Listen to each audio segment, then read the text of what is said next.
Hello, my name is Dan Hall and welcome to episode 11 of Calibration TV. Today's episode is going to be a quick preview of next week's Measurement Science Conference in Anaheim, California.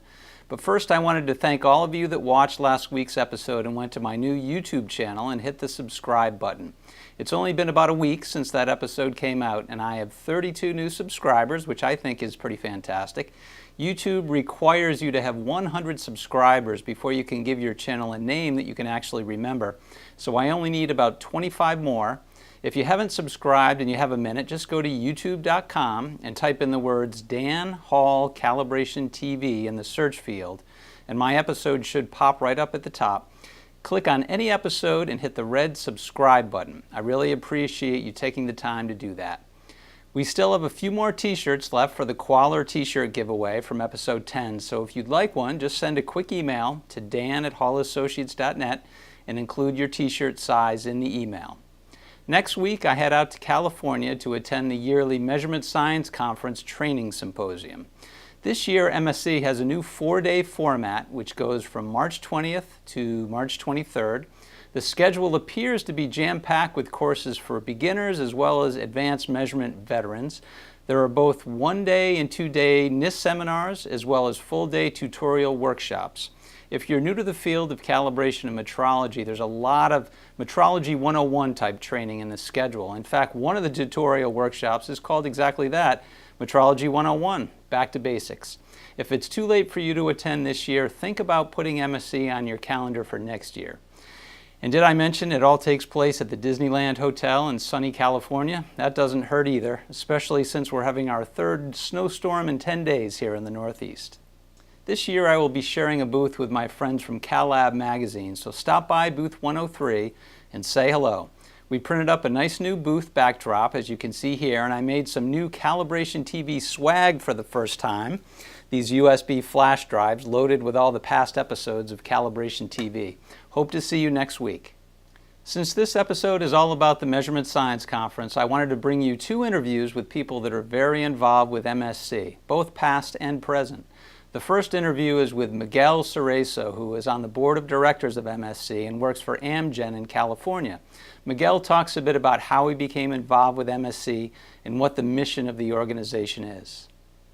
All right, I'm here with Miguel Cerezo, who is on the board of directors of MSC and works for Amgen. Miguel, thank you for being on Calibration TV. Thank you. Greatly appreciate the opportunity to talk and tell my story a little bit. Thank you very much.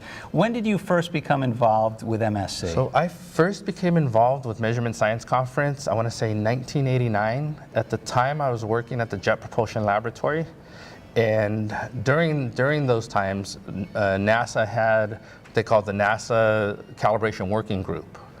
And what it was basically all of the different NASA facilities would select representatives from their sites, and NASA would hold a working group meeting with representatives from the various NASA locations. So basically when I started at the Jet Propulsion Lab, I was kind of the newcomer, and I'm the one that got selected to kind of go to all that, to that sort of thing. So the NASA Metrology Working Group or NASA Calibration Working Group would meet twice a year.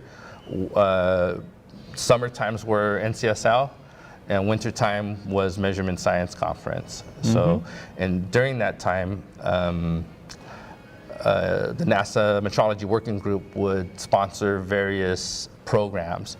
And we were doing a lot of work with interlaboratory comparisons with measurement assurance programs. And so I was the chairman for the NASA Accelerometer Measurement Assurance Program. So during those years, I would come and present at Measurement Science Conference the results of the NASA calibration community, the results of those interlaboratory comparisons.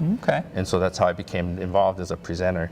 A little bit further on, a few years later, I was pursuing a master's degree, and so I was a recipient of scholarship award from Measurement Science Conference. Wow.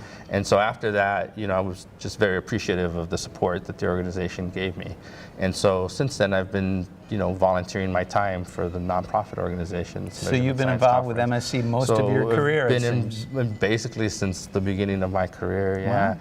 At the time, we had just a lot of just very influential people on the board, and great mentors as well, both with the NASA group and then also with Measurement Science Conference as well. A lot of the different people that I've worked with, John Bowman, John Schultz, a lot of really top-notch people, you know, not just from a professional standpoint, but just top-notch people themselves that, you know, I learned from and I could emulate from as well. Yeah. So tell me a bit about the mission of Measurement Science for people that don't know the organization. Right. So the mission, essentially, the organization was started in 1970. It was a series of just local Southern California laboratory managers, calibration managers. During that time, there was some unique challenges just right after the Vietnam War, and there were a lot of discussion about looking at some of the measurement needs that the community had. There was a lot of aerospace companies, you know, back then even more so than there are now in Southern California. And so the first meeting took place at Cal Poly San Luis Obispo, where they just went through and just met as a group and decided to make an annual event out of it. The early years, they would meet at various universities, local universities. Eventually, it just started to grow, and they would have the meetings at various hotels in Southern California. 1977, I want to say, roughly in there, it was decided to incorporate and rather have it be an informal thing, turn it into a little bit more of a formal thing. So it became a nonprofit organization. And the mission is essentially to educate in the measurement sciences and to support the measurement and calibration community, right? So it's been based in Southern California, but obviously we look, you know, to have attendees and to support the needs of the community as a whole, not just regionally, but nationally and internationally as well to some extent. Yeah, but the focus has always been just core to the measurement sciences, you know, both from educational experience, but also from a business side of it as well, getting the latest equipment, getting the latest information and techniques in front of you know, people so that our industry could grow is something that we always strive to do. And the conference that we're at today, is this kind of the highlight of the year for Measurement Science? Yeah, Measurement Science Conference, basically it's just this event. It's a nonprofit organization. It has no employees. It's a 100% volunteer led and, you know, executed organization. So we have a committee and a board. The board handles kind of the corporate things. The committee handles the planning for the event. We hold one event a year. Occasionally, certain years we'll have something in the fall, a small event with maybe a few courses that we'll put on, but primarily the Measurement Science Conference is something where we just gather once a year as a community and go through the learning experience and just sort of see, you know, all the old friends that we've had and meet new ones and create those networking opportunities as well. Our next interview is with Phil Pancho, who was one of the original founders of the Measurement Science Conference back in 1970. Phil still attends MSC every year and in fact has never missed the conference since the very beginning. An incredible streak. Here he is. So I'm here with Phil Painchaud. Pancho. I knew I wouldn't get it right the first time. Phil has been involved with the Measurement Science Conference as long as there has been a Measurement Science Conference. I'm the last remaining original founder. We started planning on the conference in May of 1969. Wow. It took us a full year to get it going. And we held it on the campus of California State University, San Luis Obispo. And so the first public conference, you might say, not on the university campus, was the following year, 1970. So far, I've attended every one. Every one? Every one. From 1970 to 2017? One of the group, the small group that founded it, I was just about obligated to be here. But anyway, congratulations. It's been a pleasure. I've watched it migrate through the university phases, where the first 9 conferences are all on university campuses. The one in 1977, I happened to be the, well, we called it director in those days. Today they call it president. Right. It was on the campus at California State, Long Beach. And then we went to Pomona after that. And after that, we went back to San Luis Obispo for 1 year. And at that point, a different gang took over and moved it into hotels. How many people came to the first First few conference. conferences? Were they very small? Was it a few dozen people? Was it 100 I people? counted them. Oh. And it was easy to do, probably, because there weren't too many. Unique way. I rang a bell outside the door of the building where we were going to have lunch. None were in there. And I counted each one coming in. I think it was 150. 150 at the very beginning, so that was pretty good. Yeah.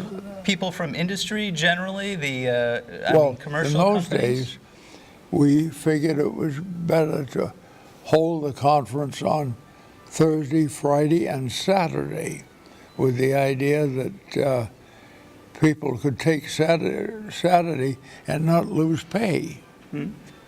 So what got you into calibration and metrology in the first place? How did What you got me there? How did you get involved in that industry? Well, were you an engineer, trained as an engineer? Yeah, oh yes, I am degreed. My actual degree is in radio engineering from Pacific State University, and I hold a Bachelor of Science in that. But I had so much other experience that I should have been a PhD, but I'm not. Yes. Had a particular interest in instruments, things that measure. It was just an interest. Yep.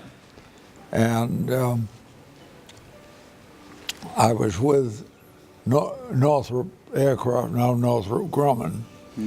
And let's see, I was originally with the Hawthorne plant and worked on the guidance system for the Snark missile. Okay. That was a automatic celestial navigation thing. Wow. And after several years there, I transferred out to the then brand new Anaheim plant. That was a completely different technology. They were doing optical rangefinders for the tanks, for the Army. But they needed somebody out there that knew what an electron was. And they transferred me, and I was there several years as they slowly migrated from the optical technologies to the electronic. Headquarters, corporate headquarters, finally ordered them one day to start to go into test equipment, automatic, for testing missiles or whatever. Okay. And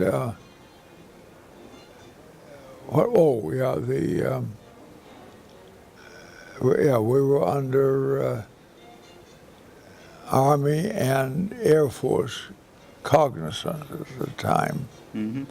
Navy hadn't moved in yet, but they moved in shortly after. We suddenly, somebody said, "Where's your calibration?" There wasn't any. So Right. at that time, I was supervisor over the laboratories. So I understand it. They were holding meetings so high they didn't bother to exclude me.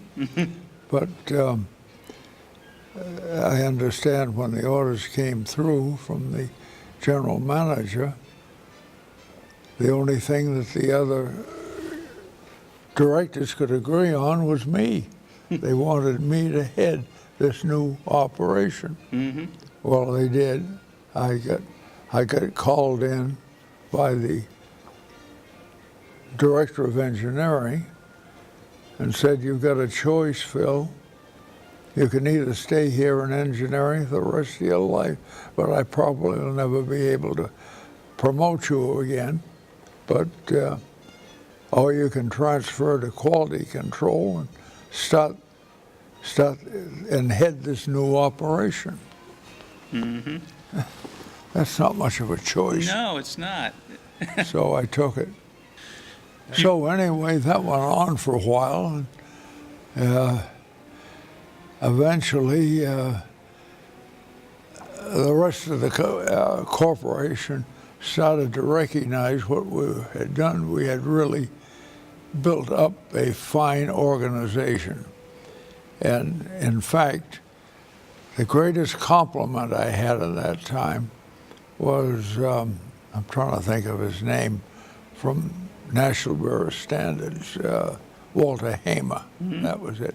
He was supreme at the national on electrical standards. Mm-hmm. And he made a public announcement that should some disaster happen to the national standards in Washington, and the way he put it was, "I will reestablish the U.S. national standards based on Anaheim." Wow.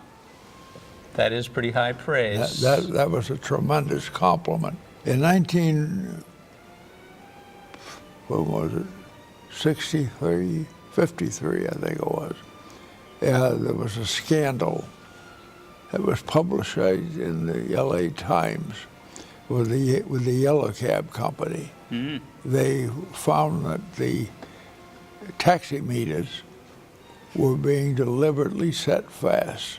Mm. And investigation showed that the technicians or the mechanics that were doing it under direct orders, even though they knew it was illegal and they were subject to being arrested. Mm-hmm. But management ordered them to do it. So apparently the legislature found out and ordered a committee formed to develop laws and regulations that would protect the mechanic on everything measurable. Mm. Wow. Well, after much persuasion, I agreed to join. One of our members was the vice president of Cal Poly. And since our charter from the legislature was to rotate the meetings all over the state, that was logical. We met there. Mm-hmm. And it was in May of '69 we were meeting, and we said, "You know, we've got so much stuff locally, meaning Southern California. Mm-hmm. We ought to have an exhibit or a show, particular place people can present technical papers." And so we tossed that back and forth. I said, "Why don't we try to put on a very professional conference right here on the campus of San Luis Obispo?" Mm-hmm. We did. And you did. Had the first one. It took us a year from May of '69 to September of '70 to get the first one together, mm-hmm. but we did it. What you have today is what has degenerated down from it. Many thanks to Phil for taking some time to sit down with me for an interview. I'm looking forward to seeing him again next week as he tours the exhibitor booths. That does it for episode 11. As always, please keep me in mind if you're shopping for any calibration and test equipment this year. My company, Hall Associates, is a distributor and rep for all the best brands in the business, Just reach out for a quote or for suggestions on equipment to fit your application. I should be back in a few weeks with some news and reviews from MSC. See you then, and thanks for watching.